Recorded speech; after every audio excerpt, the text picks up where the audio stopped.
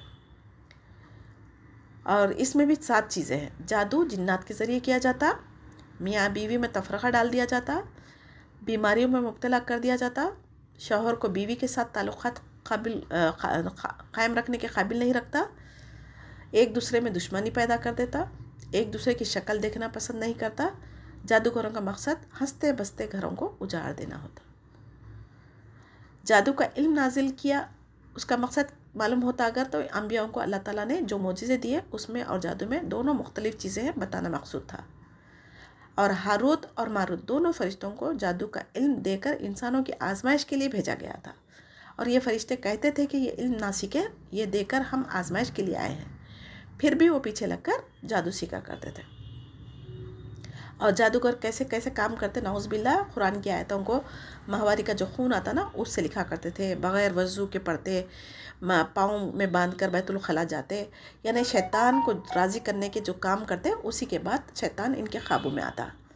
تو اللہ تعالیٰ جو کام سے منع کیا وہ سب چیزیں کرتے، شرک کے کام کرتے، نافرمانیاں کرتے، جنات کو خوش کرنے کے لیے، تب جا کے ان کے کام کرنے کے لیے جادوگر کے وہ پلے پڑتے. سمجھیے جب تک اللہ کا حکم نہ ہو جادو بھی اثر نہیں کر سکتا. اسی لیے ہمیں صبح شام کے اذکار پڑھنا چاہیے. جب تک ہم اللہ کی پناہ میں رہیں گے کوئی بھی ہمیں نقصان نہیں پہنچا سکتا. حاجت روا، مشکل کشا جو کچھ بھی ہے، مسلمان کا توکل اللہ سبحانہ تعالیٰ پر ہونا چاہیے. جادو برحق ہے لیکن اس کا اثر اللہ کے حکم سے ہوتا. تو ہمیں جادو سے بچنے کے لیے جو قرآن کی آیتیں، سورہ بقرہ کی آیتیں ہیں، آیت الکرسی ہے، آخر کی 2 آیتیں ہیں، معوذتین ہیں، یہ سب پڑھنے کا حکم ہے. اور حدیث میں بھی بہت ساری دعائیں ہیں نا، وہ اہتمام کر لیں گے تو ہمیں کوئی دنیا کی طاقت نقصان نہیں پہنچا سکتی. آیت 103 میں دیکھیں قرآن کی آیتوں کو الٹا لکھنا اور خانے بنا کر عادات لکھنا، شکلیں بنانا تعویذوں وغیرہ میں اکثر ہم دیکھتے. تو جنابت کی حالت میں ہمیشہ رہنا، یعنی کوئی بکرا مرغی جنات کی جگہوں پر ان کو خوش کرنے کے لیے ذبح کر کے ان کے نام پر ڈالنا جادوگروں کی پہچان نہیں ہے. اگر لوگ ایمان لاتے اور تقوی اختیار کرتے تو دنیا میں نہ بھی بھلے ملے تو آخرت میں ضرور اس کا اجر ملے گا. کاش یہ لوگ جان لیتے قیامت کے دن حسرت سے بچ جا سکتے.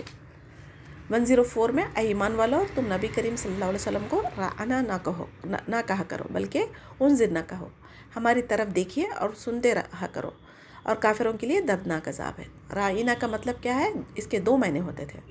ایک تو ہمارا لحاظ کریے، یعنی جیسے کہ انگلش میں ہم ایکسکیوز میں کہتے نا، اگر کچھ باتیں ہماری سمجھ میں نہیں آئی تو ہم دوبارہ سننے کے لیے راعنا کہنے کا یہاں حکم تھا، لیکن یا ہماری طرف متوجہ ہو جیسا ہم ٹیچرز کو بولتے نا، وہ مطلب تھا. لیکن یہودی اپنے بخسوانہ تکبر کی وجہ سے اس کو تھوڑا سا بدل کر راعنا کہتے تھے، یعنی ہمارا چرواہا یا احمق وغیرہ کہتے تھے. جیسے یہود کی فطرت بن گئی تھی، السلام علیکم کے بجائے السلام علیکم تم پر موت آئے، اور ہتتن کے بجائے ہنتن کہا کرتے تھے. تو انظرنا کہنے کا یہاں پر اللہ تعالیٰ نے حکم دیا، یعنی رائنا کے بجائے اللہ تعالیٰ نے انظرنا کہا، کیونکہ ان کی خصلت سے تو باز نہیں آتے. تو اسی لیے اللہ تعالیٰ مومنوں کو وہ الفاظ ہی استعمال کرنے سے منع کر دیا. اس سے ہمیں 2 باتیں سکھائی گئی. ایسے الفاظ جس کے استعمال سے تنقید و اہانت ہو، اس کو ادب احترام کے لیے استعمال نہ کریں.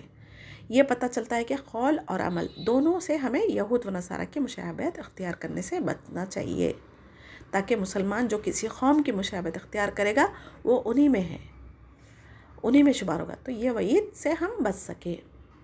لیکن افسوس آج مسلمان غیر قوم کے طریقوں کو اپنانے میں خود کو ماڈرن سمجھ کر فخر کر رہے ہیں. تو 2 معنی والی باتیں، طنزیہ باتیں ہمیں بھی نہیں کرنا چاہیے، اس سے ہمیں بچنا چاہیے. اللہ تعالیٰ مومنوں کو یہ الفاظ بدلنے کہا ہے، مشرکوں کو نہیں. آپ صلی اللہ علیہ وسلم کی شان میں گستاخی ہرگز اللہ تعالیٰ برداشت نہیں کر سکتا، اور مومنوں کو تاکید کی گئی ہے کہ آپ صلی اللہ علیہ وسلم کی بات کو غور سے سنیں تاکہ دوبارہ پوچھنے کی نوبت ہی نہ آئے، اور آپ کی عزت و تعظیم بھی ہو جائے. عام انسانوں سے بات نہیں کی جا رہی نا، تو کافروں کے لیے دردناک عذاب ہے.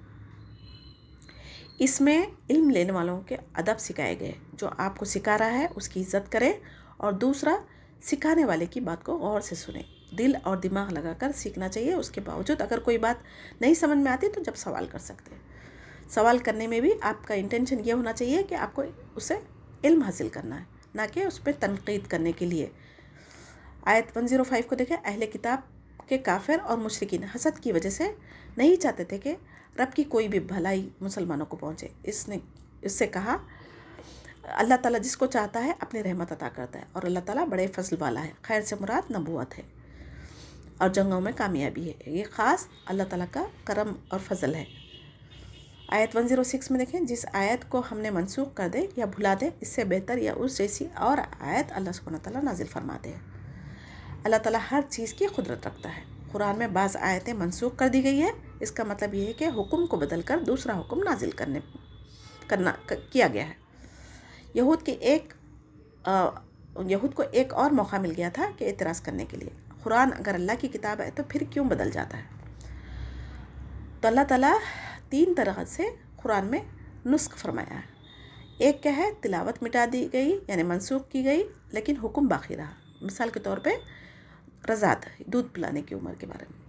اور نمبر 2، تلاوت اور حکم دونوں منسوخ کر دیے گئے. اور نمبر 3، تلاوت باقی ہے لیکن حکم منسوخ ہو گیا.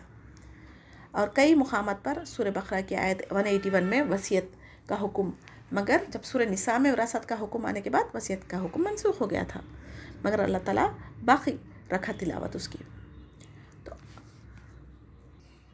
تو اللہ سبحانہ تعالیٰ جو چاہے ناسخ کر سکتا ہے، جو چاہے منسوخ کر سکتا ہے.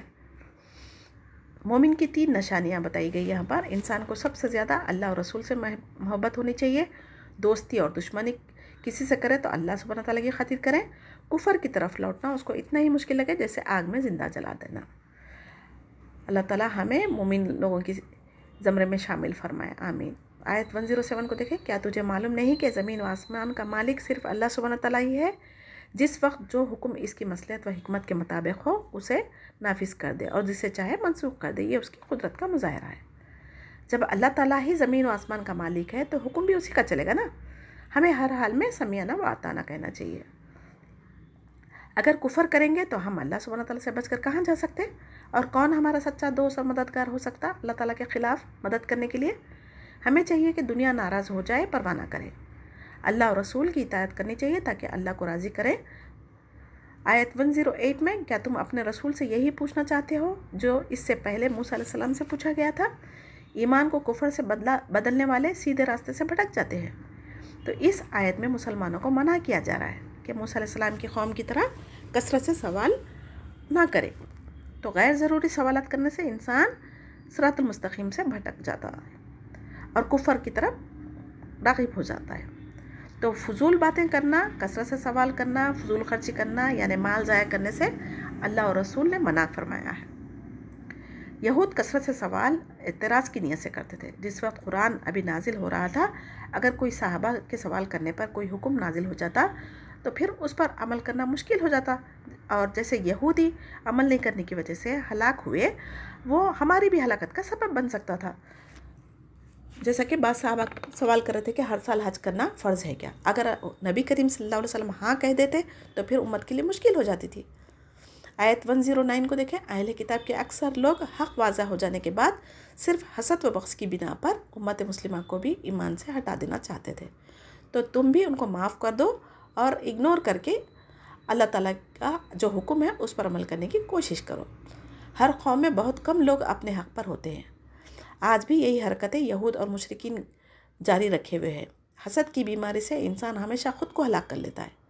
جب بھی ایسے خیالات آئے، وسوسے دل میں آئے تو اس کو عمل میں نہ لائے اور اللہ تعالیٰ سے پناہ مانگے. جو نعمت اور خیر اللہ انہیں عطا کیا تو ہمیں بھی عطا کر سکتا. ہر صاحب نعمت حسد کیا جاتا ہے. تو لوگوں کے حسد سے بچنے کے لیے ہمیں اذکار کی پابندی کرنا چاہیے.